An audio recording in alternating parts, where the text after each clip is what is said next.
Hello everyone.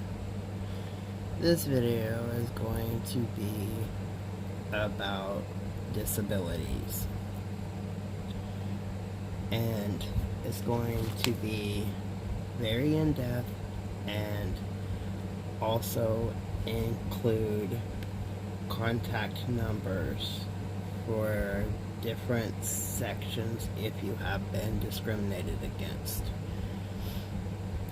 I will probably just put the main one on my community page instead of all of these other numbers, which a lot of them is a repeat of the numbers as well.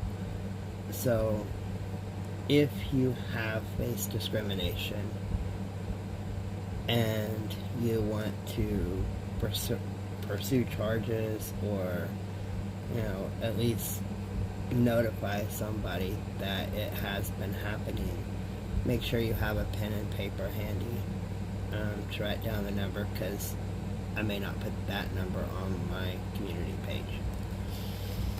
But the law defines disability as the inability to engage in any substantial gainful activity by reason of any medically determined physical or mental impairments which can be expected to result in death, or which has lasted or can be expected to last for a continuous period of not less than 12 months. Arthritis and other musculoskeletal system disabilities make up the most commonly approved conditions for Social Security disability benefits. Over 58 million people suffer from arthritis. There are many types of disabilities, but the 8 most applied for, I guess you can say, are 1. Mobility and physical impairments. 2. Spinal cord disabilities. 3. Head and brain injuries.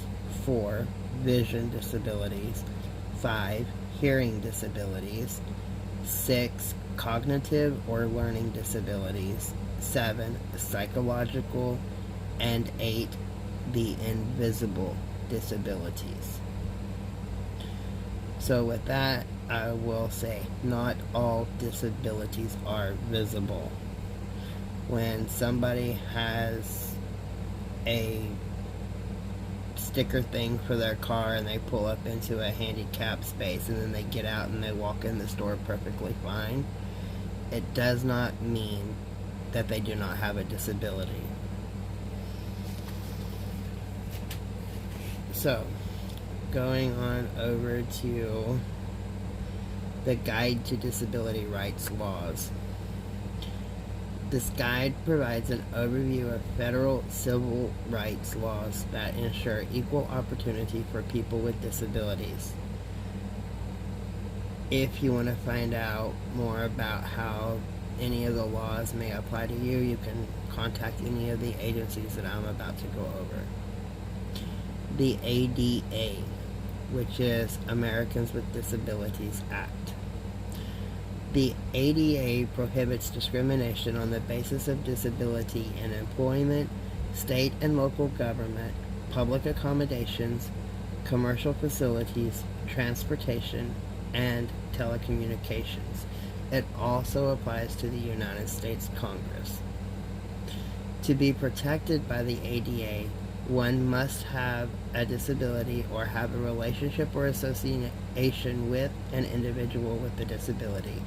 An individual with a disability is defined by the ADA as a person who has a physical or mental impairment that substantially limits one or more major life activities. A person who has a history or record of such an impairment, or a person who is perceived by others as having such an impairment. The ADA does not specifically name all of the impairments that are covered. ADA Title I, Employment. Title I requires employers with 15 or more employees to provide qualified individuals with disabilities an equal opportunity to benefit from the full range of employment-related opportunities that are available to others. For example, it prohibits discrimination in recruitment, hiring, promotions, training, pay, social activities, and other privileges of employment. It restricts questions that can be asked about an applicant's disability before a job offer is made, and it requires that employers make reasonable accommodations to the known physical or mental limitations of otherwise qualified individuals with disabilities unless it results in undue hardship. Religious entities with 15 or more employees are covered under Title I. Title I complaints must be filed with the U.S. Equal Employment Opportunity Commission, EEOC, within 180 days of the date of discrimination, or 300 days if the charge is filed with a designated state or local fair employment practice agency. Individuals may file a lawsuit in federal court only after they received a right to sue letter from the EEOC. Charges of employment discrimination on the basis of disability may be filed at any U.S. Equal Employment Opportunity Commission field office. Field offices are located in 50 cities throughout the U.S. and are listed in most telephone directories under U.S. government. For the appropriate EEOC field office in your geographic area, you can contact www.eeoc.gov, or for the phone calls, you can call 1-800-669-4000 or the TTY line at 800-669-6820. For information on how to accommodate a specific individual with a disability, contact the Job Accommodation Network at 1-800-526-7234 or their TTY line at 877-781-9403. And the email is askjan, ASKJAN.org. The ADA Title II is state and local government activities. Title II covers all activities of state and local governments, regardless of the government's entity size or receipt of federal funding. Title II requires that state and local governments give people with disabilities an equal opportunity to benefit from all of their programs, services, and activities, such as public education, employment, transportation, recreation, health care, social services, courts, voting, and town meetings. State and local governments are required to follow specific architectural standards in the new construction and alteration of their buildings. They also must relocate programs or otherwise provide access in accessible older buildings, and communicate effectively with people who have hearing, vision, or speech disabilities. Public entities are not required to take action that would result in undue financial and administrative burdens. They are required to make reasonable modifications to policies, practices, and procedures where necessary to avoid discrimination unless they can demonstrate that doing so would fundamentally alter the nature of the service, program, or activity being provided. Complaints of Title II violations may be filed with the Department of Justice within 180 days of the date of discrimination. In certain situations, cases may be referred to a mediation program sponsored by the department. The department may bring a lawsuit where it has investigated a matter and has been unable to resolve violations.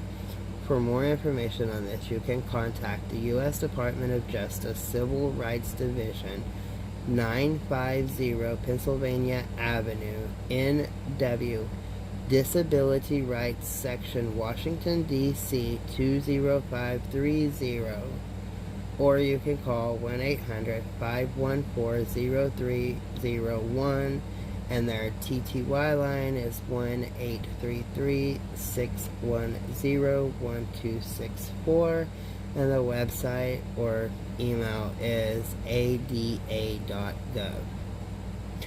Title II may also be enforced through private lawsuits in federal court.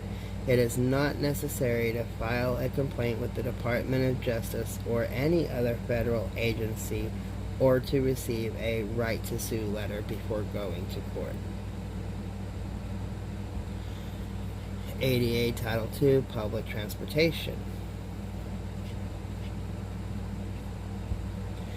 The transportation provisions of Title II cover public transportation services such as city buses and public rail transit. Example, subway, commuter rails, Amtrak, etc. Public transportation authorities may not discriminate against people with disabilities in the provision of their services. They must comply with requirements for accessibility in newly purchased vehicles, make good faith efforts to purchase or lease accessible used buses, remanufacture buses in an accessible manner, and unless it would result in an undue burden, provide paratransit where they operate fixed route bus or rail systems. Paratransit is a service where individuals who are unable to use the regular transit system independently because of a physical or mental impairment are picked up and dropped off at their destinations. Questions and complaints about the public transportation should be directed to the Office of Civil Rights, Federal Transit Administration, U.S. Department of Transportation, 1200 New Jersey Avenue, Southeast Washington, D.C., 20590. Their phone number is 1-888-446-4511, and their website is www.fta.dot.gov/ADA. ADA Title III, Public Accommodations.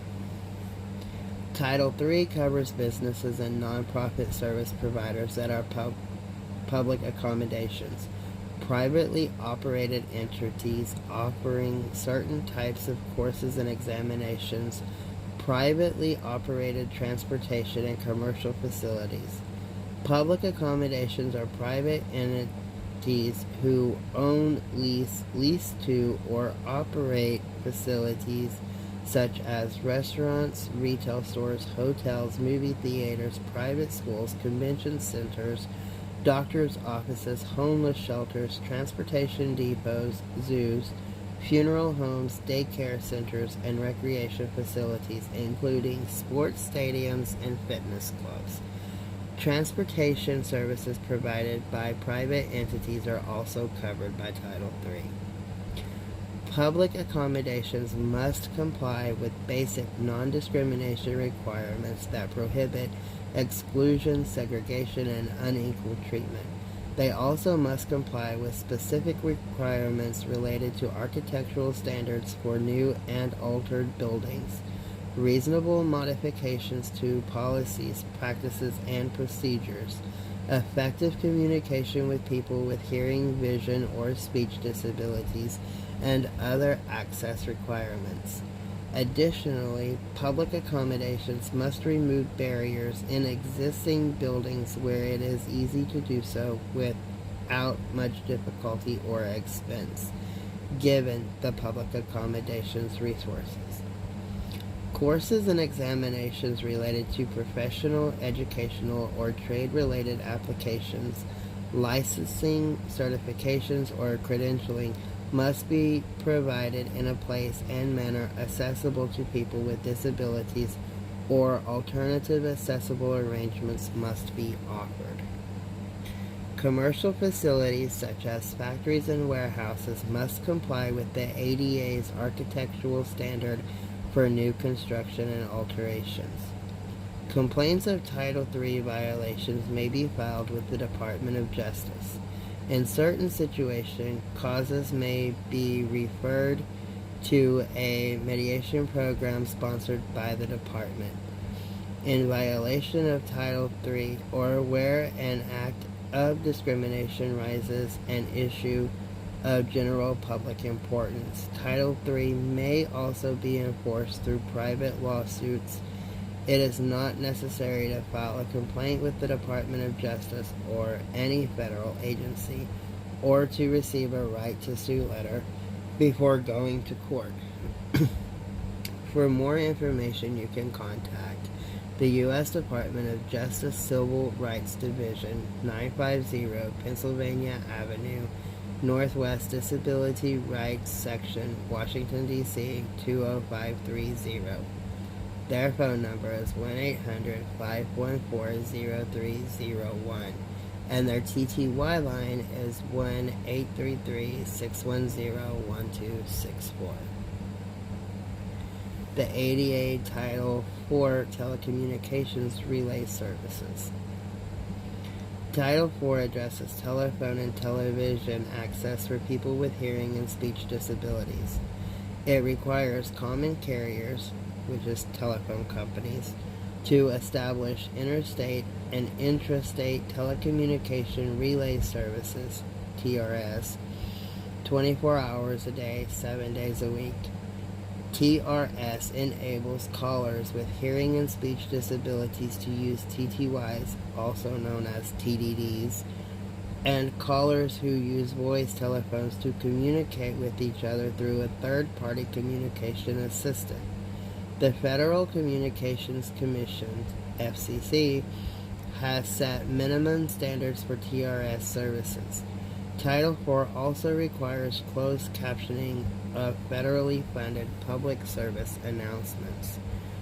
For more information about TRS, you can contact the FCC at Federal Communications Commission, 445 12th Street, Southwest Washington, D.C. 20554. Their phone number is 1-888-225-5322, and their TTY line is 888-835-5322. The website is www.fcc.gov/general/disability-rights-office. Telecommunications Act. Section 255 and Section 251A(2) of the Communications Act of 1934, as amended by the Telecommunications Act of 1996, require manufacturers of telecommunications equipment and providers of telecommunications services to ensure that such equipment and services are accessible to and usable by persons with disabilities, if readily achievable. These amendments ensure that people with disabilities will have access to a broad range of products and services such as telephones, cell phones, pagers, call waiting, and operator services that were often inaccessible to many users with disabilities. For more information on this, you can contact the Federal Communications Commissions at 445 12th Street, Southwest Washington, D.C. 20554. Their phone number again is 888-225-5322, and their TTY line is 888-835-5322, and the website for that is www.fcc.gov/cgb/DRO. Fair Housing Act. The Fair Housing Act, as amended in 1988, prohibits housing discrimination on the basis of race, color, religion, sex, disability, familial status, and national origin. Its coverage includes private housing, housing that receives federal financial assistance, and state and local governmental housing.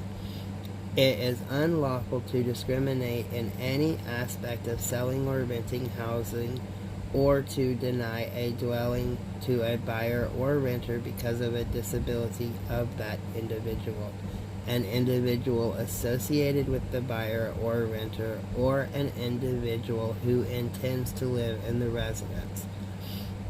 Other covered activities include, for example, financing, zoning practices, new construction design, and advertising. The Fair Housing Act requires owners of housing facilities to make reasonable exceptions in their policies and operating to afford people with disability equal housing opportunities. For example, a landlord with a no pets policy may be required to grant an exception to this rule and allow an individual who is blind to keep a guide dog in the residence. The Fair Housing Act also requires landlords to allow tenants with disabilities to make reasonable access-related modifications to their private living space, as well as to common use spaces. The landlord is not required to pay for these changes. The Act further requires that new multifamily housing with 4 or more units be designed and built to allow access for persons with disabilities. This includes accessible common use areas, doors that are wide enough for wheelchairs, kitchens and bathrooms that allow a person using a wheelchair to maneuver, and other adaptable features within the unit. Complaints of Fair Housing Act violations may be filed with the U.S. Department of Housing and Urban Development. For more information or to file a complaint, Office of Compliance and Disability Rights Division, Office of Fair Housing and Equal Opportunity, U.S. Department of Housing and Urban Development. Geez, I really don't know how they expect everybody to get that on one envelope. 451 7th Street, Southwest Room 5242, Washington, D.C. 20410. With that address, I think calling would be the best. Their number is 1-800-669-9777. Their TTY line is 1-800-927-9275.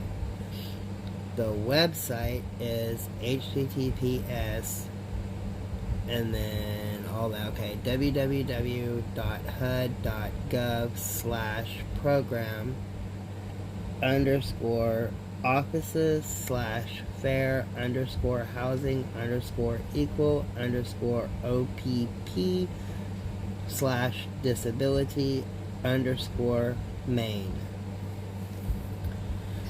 For questions about the accessibility provisions of the Fair Housing Act, contact Fair Housing Accessibility First at 1-888-341-7781, and that is both the voice and TTY line.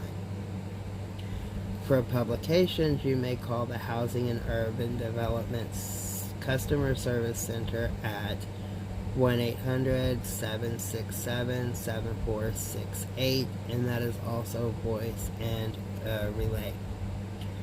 Additionally, the Department of Justice can file a case involving a pattern or practice of discrimination. The Fair Housing Act may also be enforced through private lawsuits. Air Carrier Access Act. The Air Carrier Access Act prohibits discrimination in air transportation by domestic and foreign air carriers against qualified individuals with physical or mental impairments. It applies only to air carriers that provide regularly scheduled services for hire to the public. Requirements address a wide range of issues, including boarding assistance and certain accessibility features in newly built aircrafts and new or altered airport facilities. People may enforce rights under the Air Carrier Access Act by filing a complaint with the U.S. Department of Transportation or by bringing a lawsuit in federal court. For more information, you can contact the Aviation Consumer Protection Division, C-75, U.S. Department of Transportation, 1200 New Jersey Avenue, Southeast Washington, D.C., 20590. The telephone is 202-366-2220.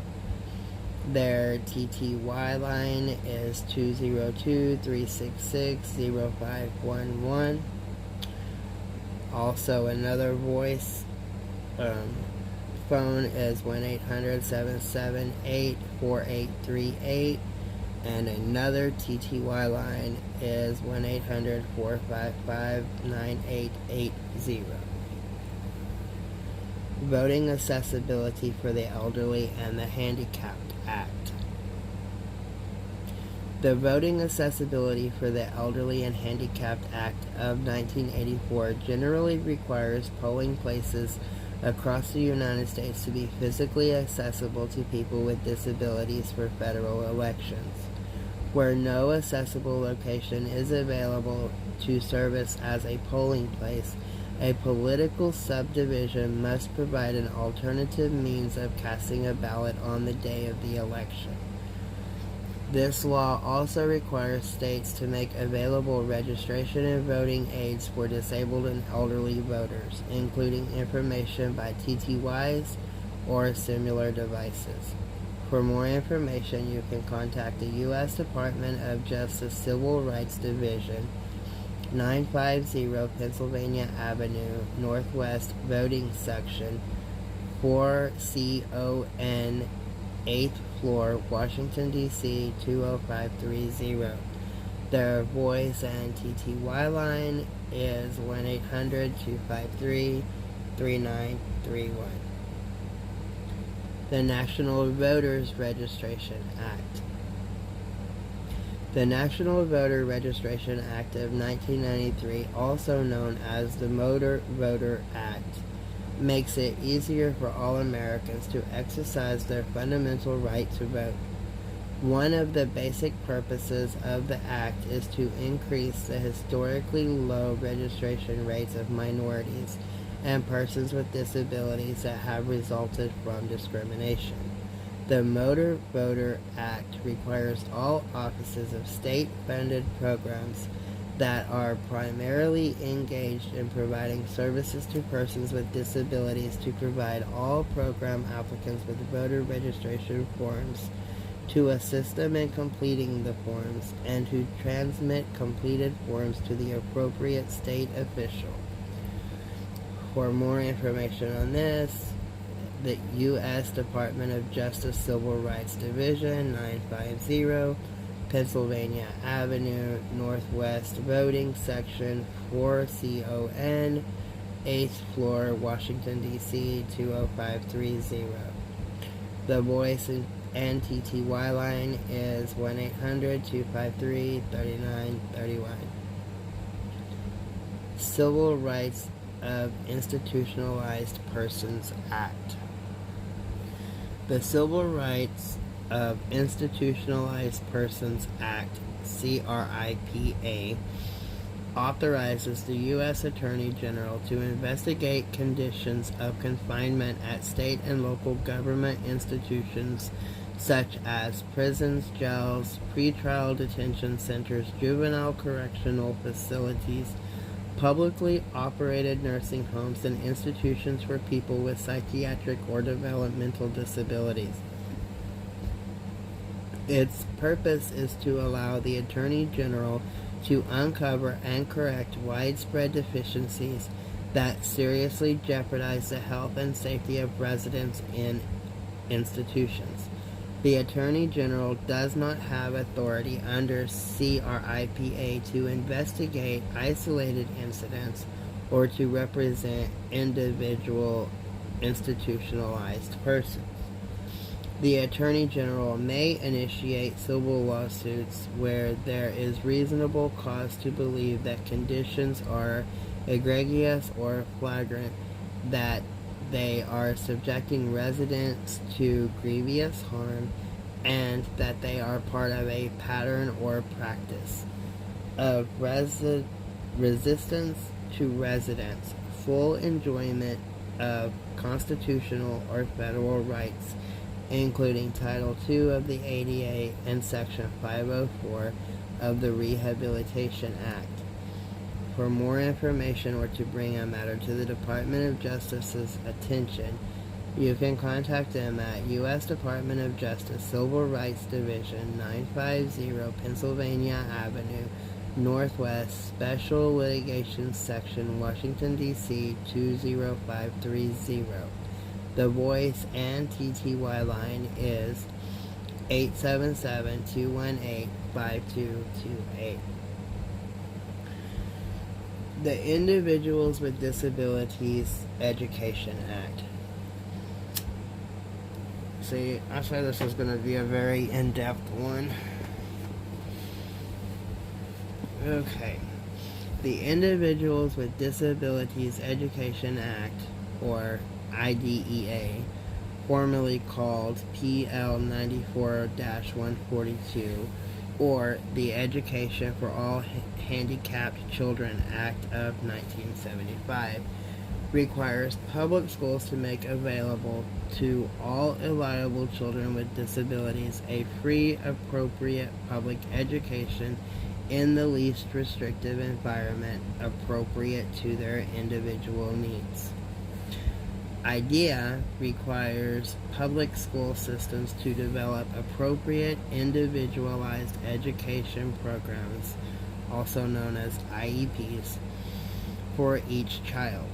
The specific special education and related services outlined in each IEP reflect the individualized need to each student. IDEA also mandates that particular procedures be followed in the development of the IEP. Each student's IEP must be developed by a team of knowledgeable persons and must be at least reviewed annually. The team includes the child's teacher, the parents, subject to certain limited exceptions, the child, if determined appropriate, an agency representative who is qualified to provide or supervise the provision of special education, and other individuals at the parent's or agency's discretion. If parents disagree with the proposed IEP, they can request a due process hearing and a review from the state educational agency, if applicable in that state. They also can appeal the state agency's decision to state or federal court. More information can be found at Office of Special Education and Rehabilitative Services, U.S. Department of Education, 400 Maryland Avenue, Southwest Washington, D.C., 20202. Their voice and TTY line is 202-245-7459.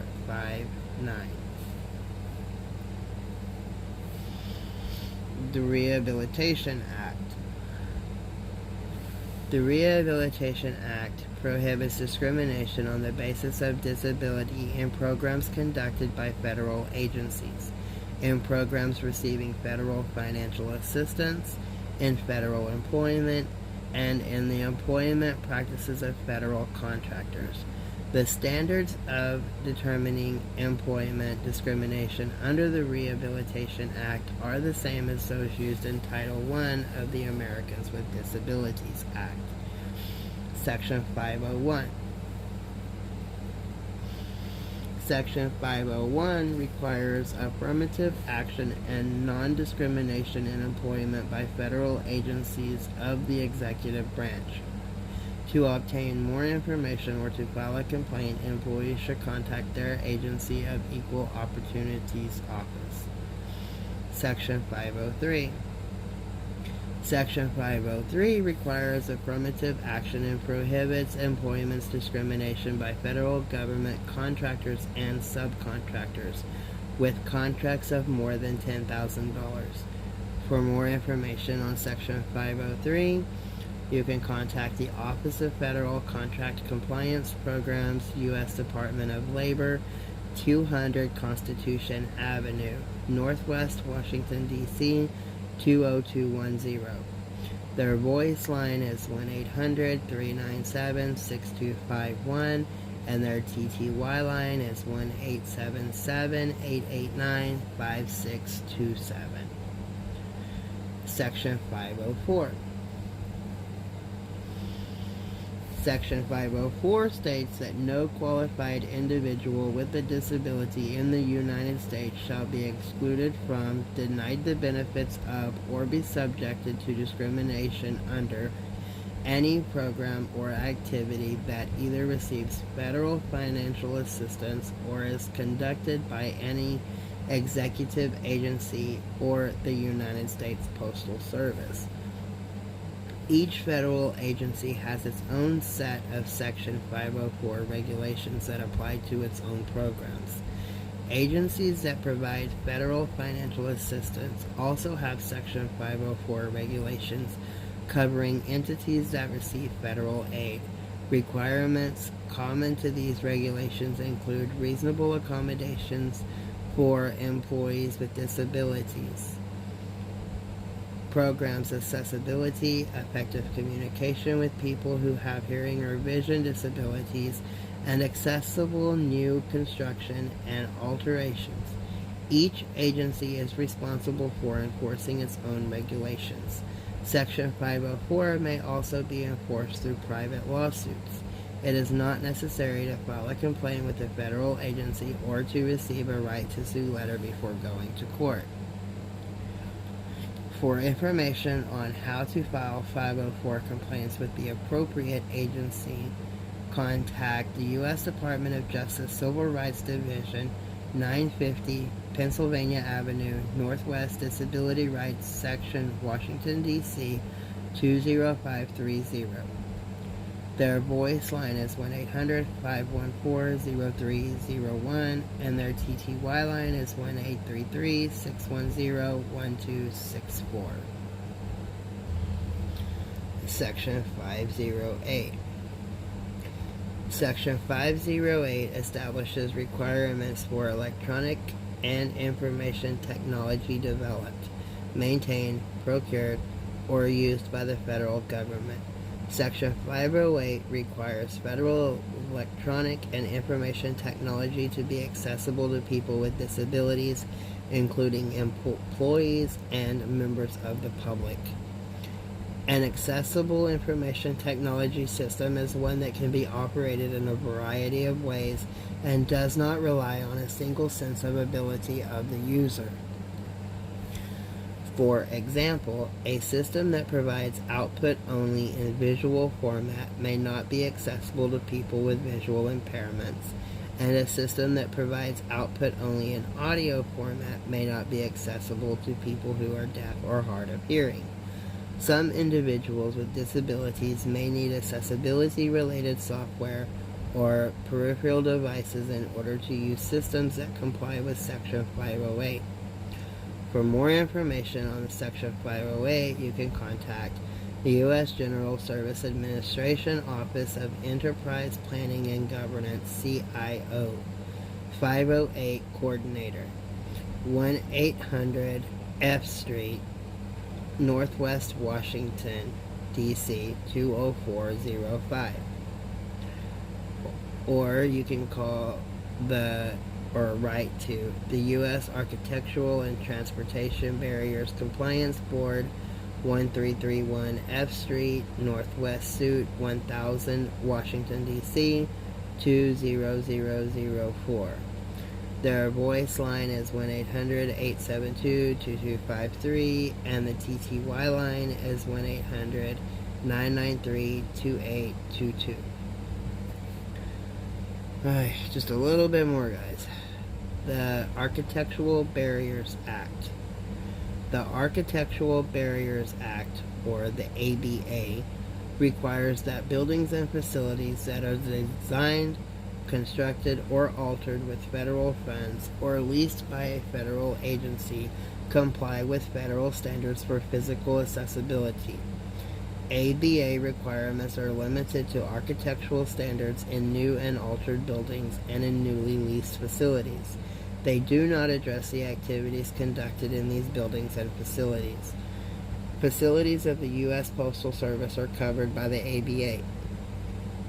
For more information or to file a complaint, U.S. Architectural and Transportation Barriers Compliance Board, 1331 F Street, Northwest Suite 1000, Washington, D.C. 20004.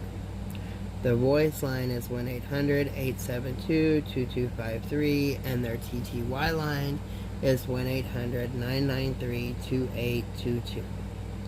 Or you can reach them online at www.access-board.gov. General sources of disability rights information. You can contact them at the ADA information line, which is 1-800-514-0301 for their voice line, or their TTY line at 1-833-610-1264. You can also look them up at ada.gov. The ADA National Network can be reached at their voice or TTY line of 1-800-949-4232. And the website is www.adata.org.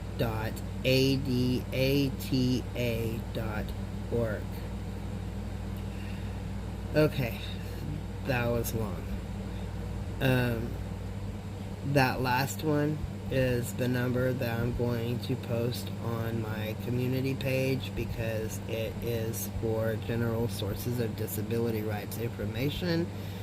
And if you missed a number that you need, you can either go back and listen, or you can contact them. That will be on the community page, and they can hopefully lead you to where you need to be in order to file your complaint. And if you have been discriminated against, please file a complaint. It is very important to hold everybody accountable for all forms of discrimination. And this simply covers the disability rights. You know, there are so many other types of discrimination out there, and that's what I do on this channel. I will be covering them. If you have not subscribed, please do so. I have a lot of viewers that are return viewers, but not subscribed. So I'm still trying to grow this channel so that I can bring more awareness to many other people in the world. So stay safe. Have a great night.